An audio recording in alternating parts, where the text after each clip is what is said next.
नमस्कार, मी विनोद तळेकर. संध्याकाळचे 5 वाजता आहेत. 5 बातम्या 5 रिपोर्टमध्ये आज आपण आत्ताच्या घडीच्या 5 महत्त्वाच्या घडामोडी जाणून घेणार आहोत. त्याचं विश्लेषण आपल्या रिपोर्टरकडून घेणार आहोत. सुरुवात करूयात हेडलाईन्स.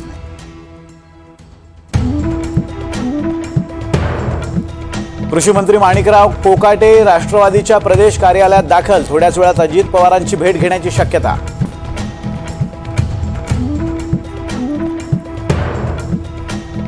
एन्काउंटर स्पेशालिस्ट दया नायक यांची सहाय्यक पोलीस आयुक्तपदी बढती. 31 जुलैला नायक होणार निवृत्त.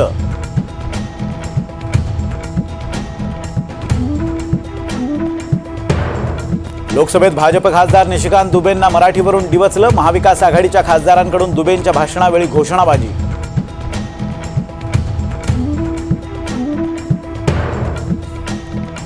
ऑपरेशन महादेवमध्ये पहलगाम हल्ल्यातील 3 अतिरेक्यांचा खात्मा. लोकसभेत चर्चेदरम्यान गृहमंत्री अमित शहांची माहिती. तर अतिरेक्यांजवळील मतदान कार्ड, AK-47 आणि चॉकलेट्स पाकिस्तानी असल्याचाही केला दावा.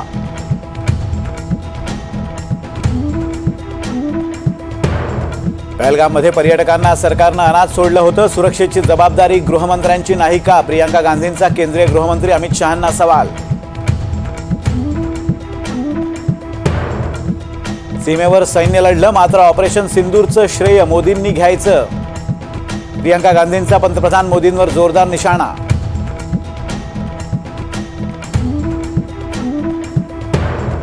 ऑपरेशन सिंदूर केवळ तमाशा होता असं काल कोणीतरी म्हणालं. मात्र 2006चा लोकलमधील बॉम्बस्फोट तुम्ही रोखू शकलात का? नाव न घेता श्रीकांत शिंदेंची काँग्रेस खासदार प्रणिती शिंदेंवर टीका.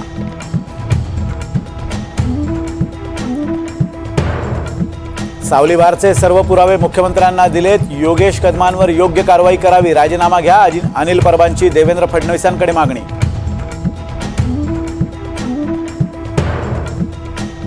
पाथरी मतदारसंघाचे माजी आमदार सुरेश वरपुडकरांसह कार्यकर्त्यांचा भाजपमध्ये प्रवेश. भाजप प्रदेशाध्यक्ष रवींद्र चव्हाण यांच्या उपस्थितीत पक्षप्रवेश. मुख्यमंत्री फडणवीसांकडून मंत्र्यांचा 20 मिनिटं घेतला क्लास. वादग्रस्त वक्तव्य आणि कृती खपवून घेणार नाही. वादग्रस्त मंत्र्यांवर मुख्यमंत्र्यांची नाराजी.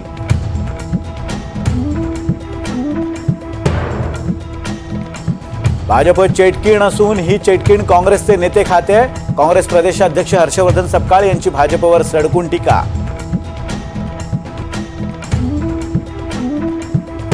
महिला कामगारांचे प्रश्न हाताळण्यासाठी मनसे कामगार सेनेत प्रथमच महिलांची विशेष नियुक्ती. मनसेच्या बैठकीत निर्णय.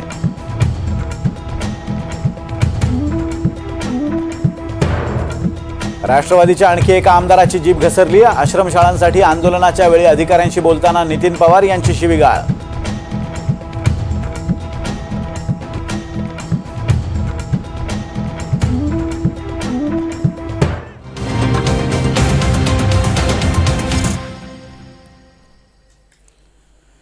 आणि बुलेटिनला सुरुवात करणार आहोत. आत्ताच्या घडीच्या 5 महत्त्वाच्या घडामोडी कोणत्या आहेत पाहूयात. मुख्यमंत्र्यांनी मंत्र्यांचे कान टोचलेले आहेत. कॅबिनेट बैठकीनंतर मुख्यमंत्र्यांनी वादग्रस्त मंत्र्यांचे कान टोचलेले आहेत. ही बातमी आपल्याला सविस्तर पाहिजे आहे. तर नागपूरमध्ये GST कार्यालयातला फाईल अचानक भंगारात विकण्यात आल्या. कुणी हा सगळा प्रताप केला, ही बातमी आपल्याला सविस्तर पाहिजे आहे. त्यासाठी आपल्यासोबत प्रवीण मुधोळकर आहेत नागपूरहून. तर पुण्यामधनं एक बातमी आहे. पाळत ठेवत असल्याचा खडसेंचा आरोप आहे. खडसेंनी पत्रकार परिषद घेत हा आरोप केलेला आहे. याशिवाय संभाजीनगरमधून एक महत्त्वाची बातमी आहे. सरकारची चूक, शेतकऱ्याचा बळी. नेमकं काय घडलं आपल्याला जाणून घ्यायचं आहे. आणि वसईमधून एक महत्त्वाची बातमी आहे. महाराष्ट्रात 12 ठिकाणी ईडीनं छापे मारलेले आहेत. कोणकोणत्या अधिकाऱ्यांच्या घरी हे छापे झालेत आपण जाणून घेणार आहोत. आपल्यासोबत आत्ता 5 रिपोर्टर आहेत. मुंबईहून सागर कुलकर्णी आहेत. त्याचबरोबर नागपूरहून प्रवीण मुधोळकर आहेत. पुण्यातून राहुल कुलकर्णी आहेत. छत्रपती संभाजीनगरमधून मोहसिन शेख आणि मनोज साथवी आपल्यासोबत वसईतून आहेत. सुरुवात करूयात पहिल्या बातमीला. राज्य सरकारच्या आज पार पडलेल्या कॅबिनेट बैठकीत मुख्यमंत्री फडणवीसांनी महायुतीच्या सर्व बोलघेवड्या आणि वादग्रस्त मंत्र्यांचे कान टोचल्याचं समजतंय. कॅबिनेट बैठकीनंतर सर्व अधिकारी बाहेर निघून गेल्यानंतर फडणवीसांनी तब्बल 20 मिनिटं मंत्र्यांची शाळा घेतली आहे. आपल्या वादग्रस्त विधानांमुळे आणि कृतीमुळे सरकारची प्रतिमा खराब होत असून यापुढे कोणतीही वादग्रस्त विधानं आणि कृती खपवून घेतली जाणार नाही. तसंच ही अखेरची संधी आहे असं म्हणत फडणवीसांनी संबंधित मंत्र्यांना इशारा दिलाय. तसंच सरकारची प्रतिमा खराब होणार नाही याची खबरदारी घेण्याचे आदेश सुद्धा फडणवीसांनी दिले. फडणवीसांनी नेमक्या कोणत्या शब्दात ही समज दिली आपण पाहूयात ग्राफिक्सच्या माध्यमातून। माणिकराव कोकाटे, शिरसाट आणि गोगावलेंचं नाव न घेता त्यांची कान उघाडणी केल्याचं समजतंय। जरा कमी बोलायला शिका, जितकं कमी बोलाल तितकं चांगलं, असं फडणवीस म्हणाले। वादग्रस्त राहिलात तर दरवेळेस वाचवणार नाही, असंही फडणवीस म्हणाले। याशिवाय विनाकारण माध्यमांसमोर वाद निर्माण होणारी वक्तव्य करू नका, असा सल्लाही मुख्यमंत्र्यांनी दिलाय। वादग्रस्त विधानं खपवून घेतली जाणार नाही, तसा सज्जड इशाराही दिलाय। आणि ही अखेरची संधी आहे, काय कारवाई करायची ती करूच, असंही म्हणत फडणवीसांनी एक प्रकारे या मंत्र्यांना समज दिली आहे। सागर कुलकर्णी आपले प्रतिनिधी या संदर्भात अधिक माहिती देतात। सागर, गेल्या काही दिवसांपासून विशेषतः भाजपचे दोन्ही मित्रपक्ष आहेत, या दोन्ही मित्रपक्षांमधले महत्वाचे नेते, बोलघेवडे नेते आणि वादग्रस्त मंत्री, यामुळे सरकारची प्रतिमा मलिन होते आणि आज मुख्यमंत्र्यांनी त्याची गंभीर दखल घेत या सगळ्या मंत्र्यांची शाळा घेतल्याचं समजतंय। काय अपडेट्स मिळत आहेत? विनोद, आज दुपारी 12 वाजता राज्य मंत्रिमंडळाची बैठक सुरू झाली। अर्थात ही बैठक जवळपास 1.5 तास चालली आणि त्यानंतर सर्व प्रशासकीय अधिकारी, IAS अधिकारी जे सचिव असतात त्यांना सर्वांना बाहेर जाण्याच्या सूचना राज्याचे मुख्यमंत्री देवेंद्र फडणवीसांनी केल्या आणि त्यानंतर तब्बल 18 ते 20 मिनिट हे सर्व फक्त कॅबिनेट मंत्री आणि राज्याचे मुख्यमंत्री या सगळ्या बैठकीमध्ये होते। या बैठकीमध्ये मुख्यमंत्र्यांनी अतिशय कान पिचक्या ज्या म्हणाव्या लागतील किंवा सज्जड दमच सगळ्या मंत्र्यांना दिलेला आहे। विशेषतः माणिकराव कोकाटे, संजय शिरसाट, परत नंतरनं भरत गोगावले अशी वेगवेगळे कॅबिनेट मंत्री विनाकारण वारंवार बाहेर वक्तव्य करत आहेत आणि त्याचा परिणाम पूर्ण सरकारच्या प्रतिमेवर होतोय। एका बाजूला मुख्यमंत्री असोत किंवा राज्याचे दोन्ही उपमुख्यमंत्री वेगवेगळे पॉप्युलर निर्णय घेत आहेत, सरकार जनतेसाठी काम करत आहे असं दाखवण्याचा प्रयत्न करते, पण अशा काळावर मंत्री सरकारची प्रतिमा मलिन यावर बोलताना म्हटलं आहे की आपण काय बोलावं आणि किती बोलावं म्हटलं आहे की आपण काय बोलावं आणि किती बोलावं याचं तारतम्य या पुढच्या कालावधीमध्ये ठेवा। तुम्ही बोललं पाहिजे आहे, विशेषतः माध्यमांसमोर जाताना अतिशय मोजकच बोला, तुमच्यामुळे सरकारची प्रतिमा खराब होईल तर हे परवडणारं नाही आणि हे आत्ता शेवटचं सांगणं आहे। याचा अर्थ स्पष्ट आहे की राज्याच्या मुख्यमंत्र्यांनी ज्या पद्धतीने कोकाटे असतील, शिरसाट असतील किंवा भरत गोगावले असतील यांची जी विधानं समोर येतात आणि त्यांच्यावर जे आरोप होत आहेत याच्यावरनं सरळ आहे आणि सांगितलं आहे की याच्यापुढे कुठल्याही मंत्र्याच्या अशा गोष्टी खपवून घेतल्या जाणार नाही आहेत। यामुळे स्पष्ट दिसून येतं की राज्याचे मुख्यमंत्र्यांना सांगायचं आहे की वारंवार या गोष्टी सांगितल्या जाणार नाहीत, यापुढे जे काही असेल ते थेट कारवाई केली जाईल। अर्थात आत्ता जी सगळ्यात आज दिवसभरामध्ये चर्चा होती की माणिकराव कोकाटेंचा राजीनामा होईल अथवा त्यांच्याकडनं कृषी खातं काढलं जाईल, पण तुर्तास आजच्या दिवसभरामध्ये जर पाहिलं तर या बाबतीतला अभय जे आहे ते उपमुख्यमंत्री अजित पवारांनी त्यांना तुर्तास तरी दिला आहे। पण हा तुर्तास हा शब्द फार महत्त्वाचा आहे, कारण की कुठे ना कुठेतरी कोकाटेंची जी कृती आहे ती राज्याच्या मुख्यमंत्र्यांना फारशी पसंत पडलेली नाही। या भविष्यामध्ये पुढील काही कालावधीमध्ये याबाबतचे कदाचित मोठे बदल जर अर्थात घेतलं तर राज्याचे कृषी मंत्रालय सुद्धा कोकाटेंकडनं काढली जाण्याची शक्यता नाकारता येत नाही। या तुर्तास आज जे काही फार मोठं घडामोडी घडतील, कोकाटेचा राजीनामा घेतला जाईल असं जे म्हटलं स्वतः जात होतं आणि स्वतः अजित पवार जे वारंवार बाहेर बोलत होते ते तुर्तास म्हणावं लागेल की बोलाची कडी बोलाचाच भात अजित पवारांनी केला आहे। कोणत्याही स्वरूपाची थेट कारवाई कोकाटेंवर केलेली नाही आहे आणि राज्याचे मुख्यमंत्र्यांची भलेही इच्छा असली तरी राष्ट्रवादीकडनं जो प्रतिदावा केला गेला आहे की एकनाथ शिंदेंचे मंत्री जे अडचणीत आले आहेत त्यांच्यावर सुद्धा तितकीच कारवाई केली जावी। अर्थात एकनाथ शिंदे आणि राज्यातले उपमुख्यमंत्री अजित पवार यांचा जो अंतर्गत राजकीय संघर्ष वेगवेगळ्या कारणाच्या निमित्तानं समोर येतोय, त्याच्याच निमित्ताने ही संधी अजित पवारांनी साधली आहे आणि कोकाटेंना तुर्तास बचावात्मक भूमिका घेताना दिसून येतंय। विनोद, अगदीच दोघांमधल्या कुरघोडीत आता कोकाटे तुर्तास तरी त्यांना अभय मिळालेला आहे, मात्र मुख्यमंत्र्यांनी या संदर्भात जाहीर नाराजी व्यक्त केली होतीच, आज मंत्र्यांना तंबी सुद्धा दिलेली आहे। सागर, तुम्ही आमच्यासोबत असेच राहा। पुढची बातमी नागपुरातून आहेत। नागपुरातील केंद्र सरकारच्या GST कार्यालयातील फाईल्स भंगारात विकण्याचा प्रकार उघडकीस आलाय। केंद्र सरकारच्या वस्तू आणि सेवा कर विभागातील एका लिपिकानं दारूसाठी पैसे मिळवण्यासाठी या फाईली विकल्या। सुमारे 500 किलो वजनाच्या या फाईली भंगारवाल्याला विकण्यात आल्या। यासाठी भंगारवाल्यानं मोहित गुंड या कर्मचाऱ्याला तब्बल 5,000 रुपये दिले होते आणि कार्यालयातून इतक्या मोठ्या प्रमाणात फाईली गायब झाल्याचं लक्षात येतात संबंधित अधिकाऱ्यांनी CCTV फुटेज तपासलं आणि हा सगळा प्रकार उघडकीस आलाय। याआधी नागपूरमधील सार्वजनिक बांधकाम विभागाच्या अधिकाऱ्यांचा फाईलवर बारमध्ये सह्या करतानाचा व्हिडिओ NDTV मराठीनं दाखवला होता आणि या प्रकरणातही अनेक गंभीर बाबी उघडकीस आल्या होत्या. आणि याच संदर्भात बोलण्यासाठी आपले प्रतिनिधी प्रवीण मुधोळकर आपल्या सोबत आहेत. प्रवीण, एकापेक्षा एक अफलातून अशा बातम्या नागपूरमधनं सध्या येत आहेत आणि फाईलशी निगडीत अशा बातम्या येत आहेत. कोणी बारमध्ये थेट सरकारी काम करत आहे, तर दुसरीकडे एका कर्मचाऱ्याने आपल्या दारूच्या व्यसनासाठी सगळ्या कार्यालयामधल्या फाईलच विकून टाकल्या. जवळपास 5,000 रुपये त्यांनी कमावलेले होते यातनं. या फाईल्स आता परत मिळाल्यात का? प्रशासकीय स्तरावर हा जो गोंधळ आहे त्यावर आता स्थानिक प्रशासनाचं काय म्हणणं आहे? CGST मध्ये या संपूर्ण प्रकरणामध्ये जेव्हा चौकशी केली आम्ही जाऊन, तेव्हा CGSTने हे संपूर्ण प्रकरण आतमधल्या आतमध्येच निपटवण्याचा प्रयत्न केला. म्हणजे या प्रकरणात कुठल्याही पद्धतीनं पोलीस केस जी आहे, तक्रार जी आहे ती काही नोंदवण्यात आलेली नाही आहे. म्हणजे कोणत्याही आपण अधिकार जे आहे ते कोणत्याही अशा प्रकारच्या कार्यालयामधून एखादी कागद जरी गहाळ झाला तरी त्या संदर्भामध्ये पोलीस तक्रार करावी लागते.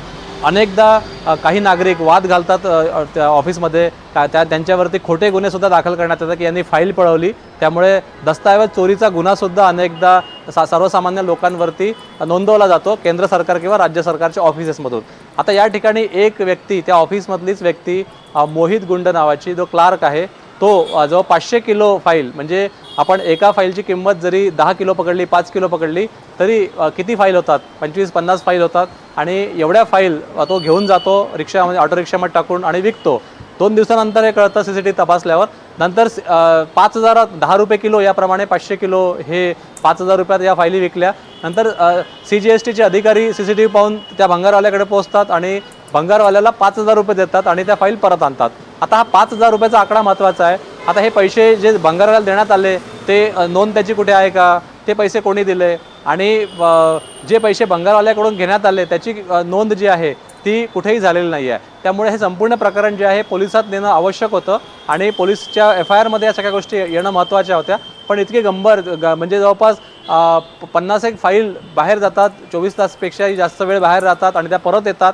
या प्रकरणामध्ये कुठलीही पोलीस चौकशी, पोलीस तक्रार झालेली नाही, हे गंभीर आहे. याहीपेक्षा गंभीर असं आहे की नागपूरमध्ये ज्या पद्धतीनं बारमध्ये काही अधिकारी हे फाईली सह्या करत होते त्याचासुद्धा उलगडा झालेला आहे. आणि चीफ इंजिनियर जे आहे PWD नागपूर सर्कलचे दिनेश त्यांचं नाव आहे आणि DBN असं त्या एका फाईलवरती पण सापडलेलं आहे. नंदनवार त्यांचं नाव आहे, दिनेश नंदनवार.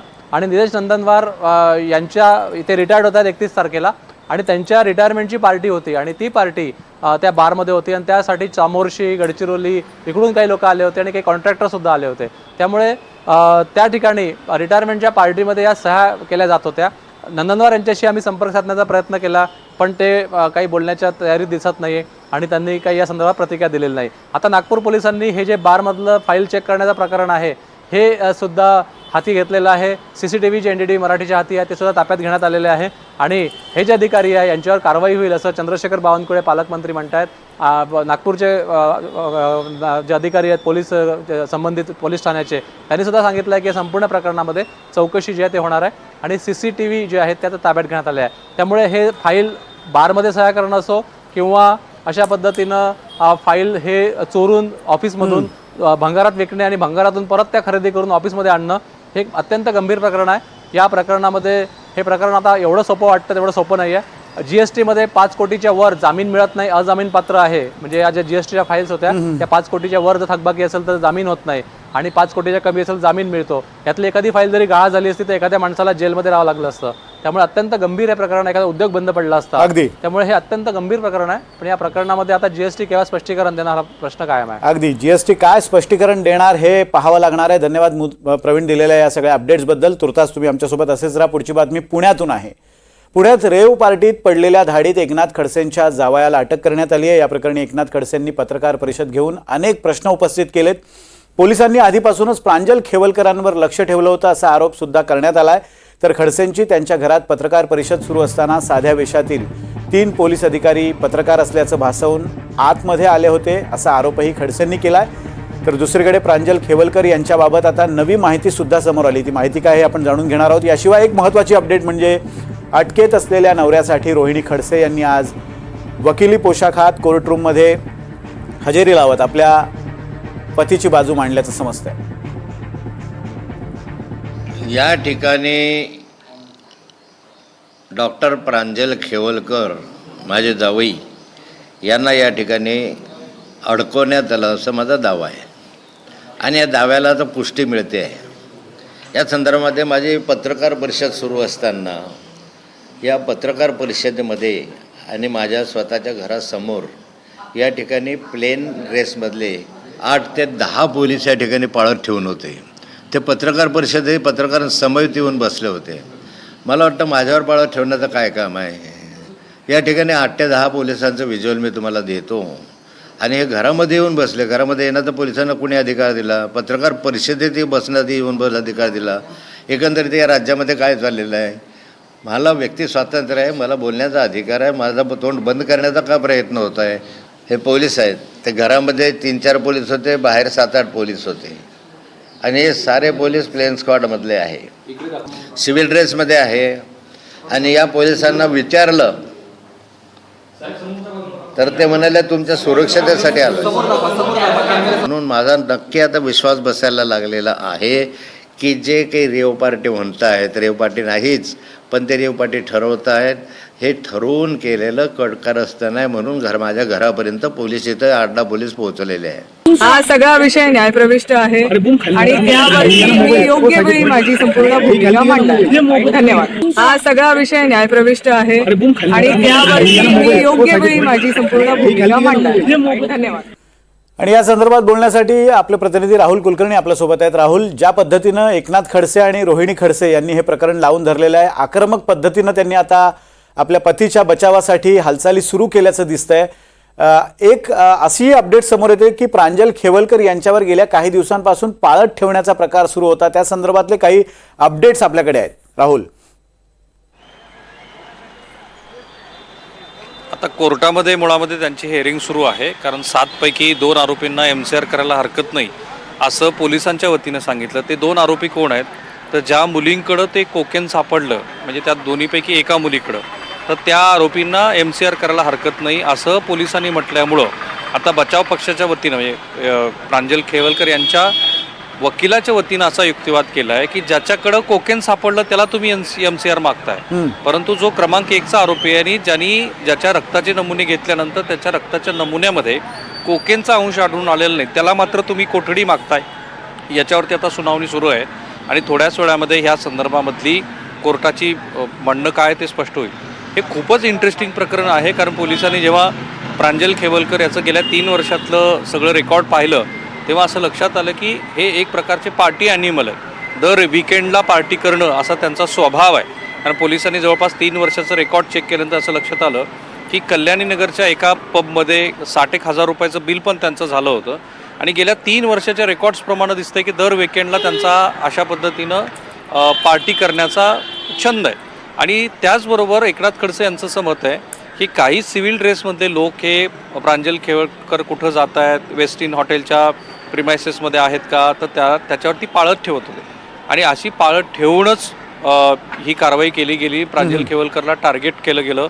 दुसरा एक महत्त्वाचा प्रश्न जो बचाव पक्षाच्या वतीनं विचारला, त्याच्या आधी खडसेंनी विचारला होता की ज्या व्यक्तीकडे कोकेन नाही आहे तो क्रमांक 1चा आरोपी कसा काय होऊ शकतो.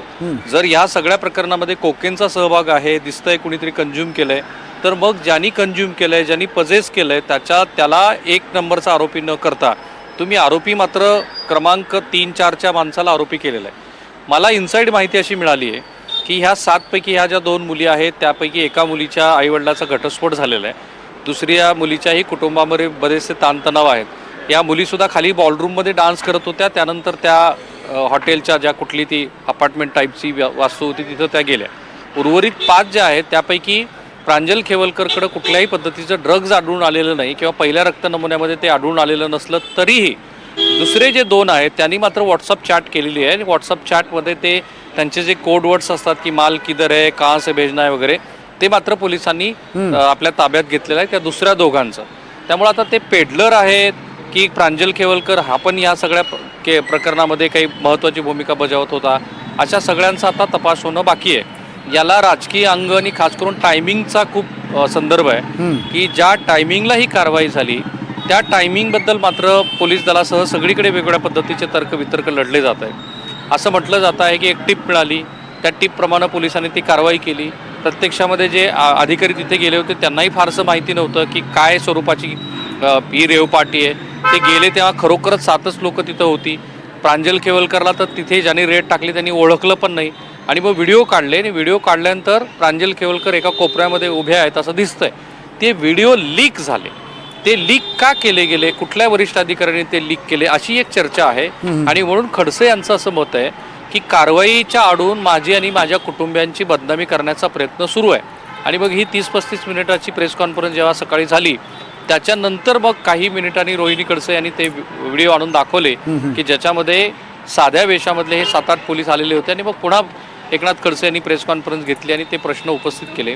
मी पुन्हा खडपसर पोलीस स्टेशनला गेल्यानंतर त्यांचं असं मत होतं की कुणी शाई फेक करू नये, कुणी काही अनुचित प्रकार करू नये म्हणून आम्ही प्लेन क्लॉथमधले पोलीस पाठवले होते. असं करता येतं का हा खरा वेगळा प्रश्न आहे.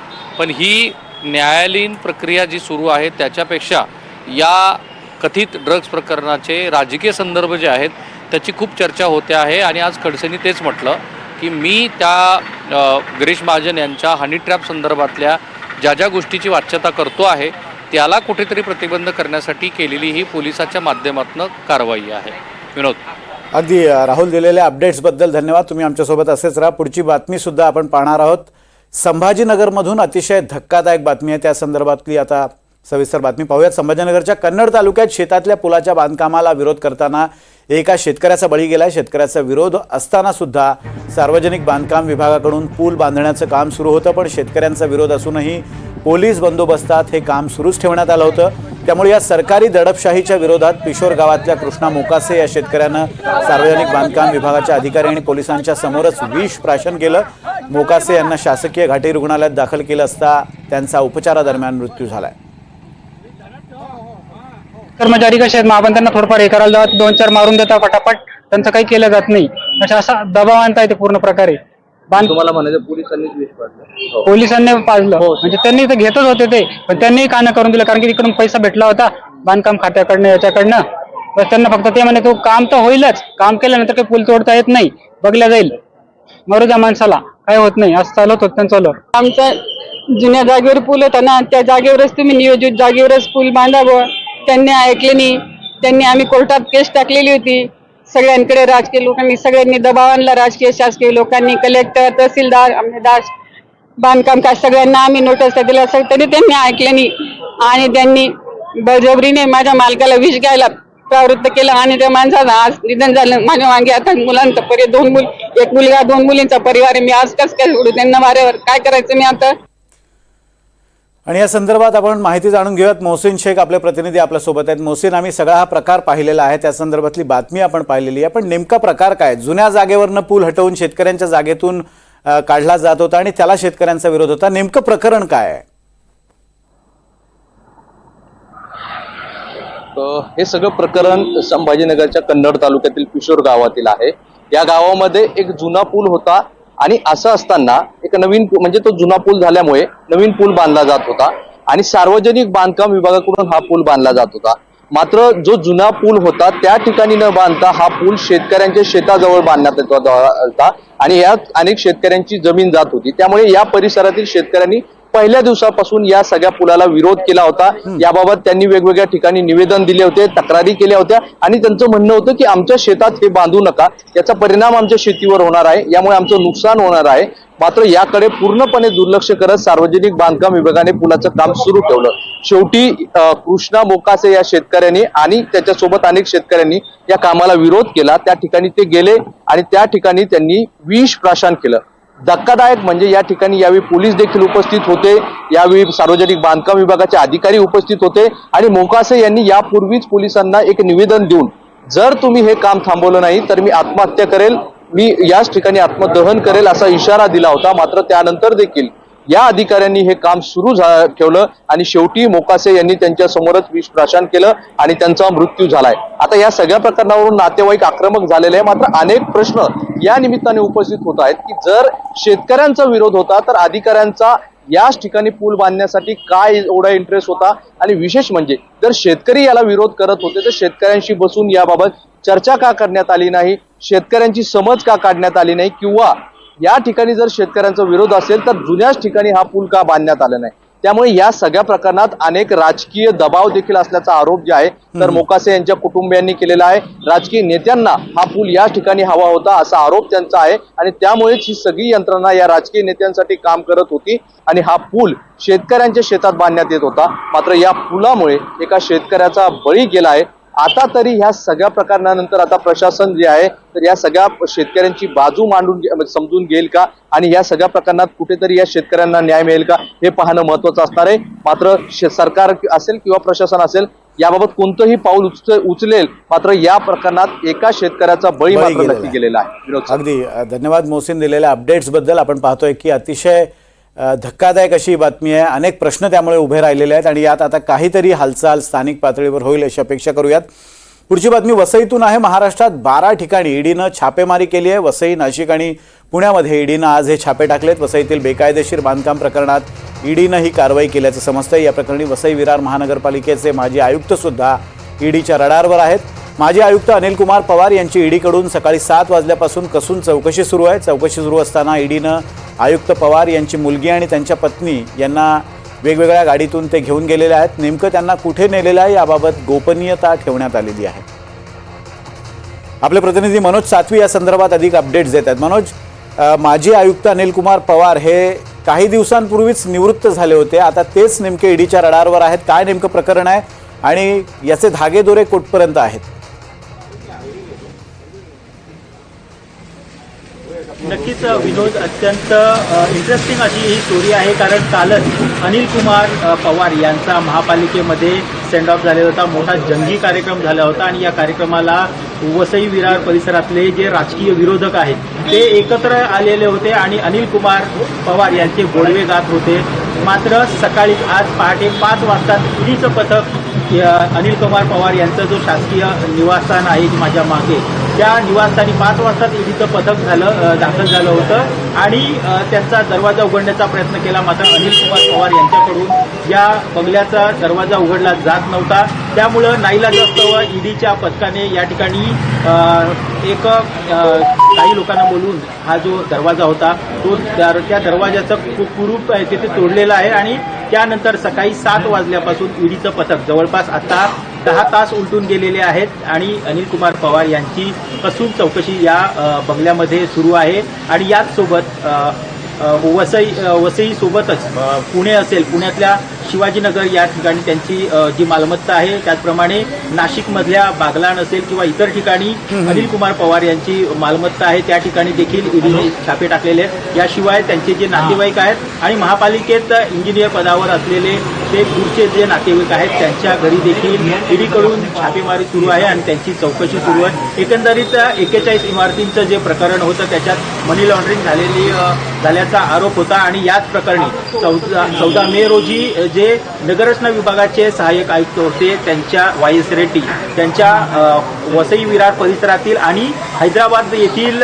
मालमत्तेवर छापा टाकला होता आणि त्या छाप्यामध्ये जवळपास 8 ते 10 कोटीची रोख रक्कम आणि हेरिटेज दागिने, ज्यात हिरे असतील किंवा सोने चांदी याचे हेरिटेज दागिने होते ते सर्व जप्त करण्यात एकूण 33 कोटी रुपयांची संपत्ती जप्त केली होती. आणि त्याच वेळी ईडीला जे महापालिकेचे जे मुख्य आहेत त्यांच्या आशीर्वादाशिवाय या सर्व घोटाळा होऊ शकत नाही अशा प्रकारचा संशय आला होता आणि तेव्हापासूनच अगदी म्हणजे एकूणच या सगळ्या प्रकरणात बडे अधिकारी गुंतले असल्याचा ईडीला संशय आणि त्या अनुषंगाने ही कारवाई केली जाते. धन्यवाद मनोज दिलेल्या सगळ्या अपडेट्स बद्दल आणि 5ही जणांचे धन्यवाद ह्या सविस्तर बातम्या आम्हाला सांगितल्याबद्दल.